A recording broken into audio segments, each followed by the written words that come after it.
আমরা উপস্থাপন করতে যাচ্ছি বরিশাল শহরে ভূমিকম্প প্রতিক্রিয়া মহড়া খোলা নদীর তীরে অবস্থিত নদীবদ্ধ ভূপ্রকৃতি গুরুত্বপূর্ণ নগর কেন্দ্র। গত এক দশকে এই শহরে মানুষের জীবনযাত্রা যেমন উন্নত হয়েছে তেমন নগর ঝুঁকিও বৃদ্ধি পেয়েছে, পরিস্থিতিতে বড় চ্যালেঞ্জ তৈরি করতে পারে। এই বাস্তবতায় আজকের দশকে দক্ষিণাঞ্চলে মাঝারি মাত্রার ভূমিকম্প অনুভূত হয়েছিল।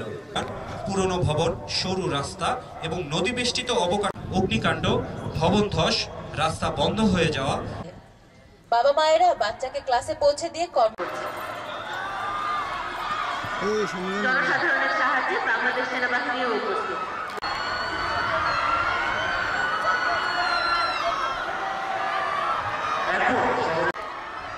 জরুরি সাহায্য সেবা থেকে বলছি, আপনাদের মেসেজটি রিসিভ করা হয়েছে।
শরীরের বিভিন্ন স্থানে আঘাত পাচ্ছে, কারো মাথায় রক্ত, কারো পায়ে ভারী বস্তু আটকে গেছে, কেউ মেঝেতে অচেতন হয়ে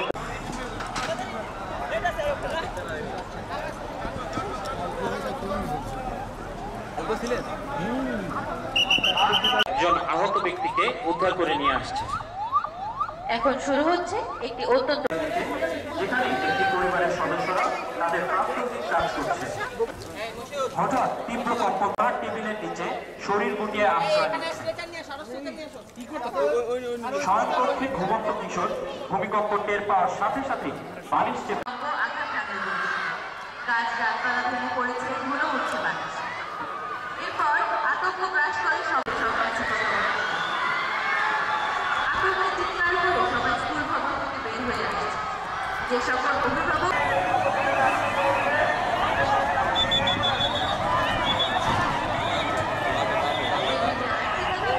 আপনাদের সামনে গ্যালারির উপর, যেখানে এয়ারব্যাগ জাম্পিং এর মাধ্যমে একে একে আটকে পড়া লোকদের উদ্ধার করা হচ্ছে।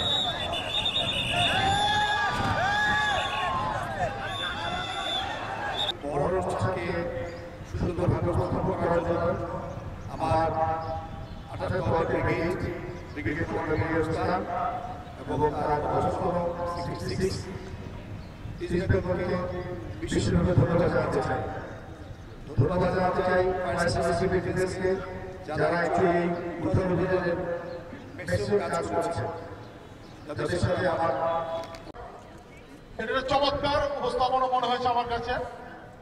কারণ ভূমিকম্প আমাদের এই রিজিয়ন একটু নতুন, মাঝে মাঝে আমরা ভূকম্প অনুভব করি, কিন্তু এই গত কিছুদিন আগে যেটা উৎপত্তি ছিল একেবারেই নরসিংদীর মাধবদীতে 9 কিলোমিটার ভিতরে ছিল ভূগর্ভের।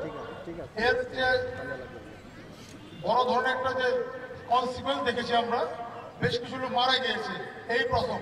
তো আজকের এই যে আয়োজন, আমি মনে করি যে আমরা ভূমিকম্প সংক্রান্ত বিষয়ে সচেতন হব।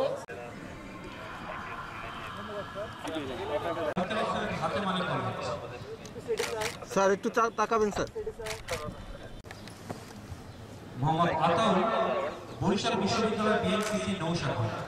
মাহারুন, বরিশাল বিশ্ববিদ্যালয় বিএনসিসি।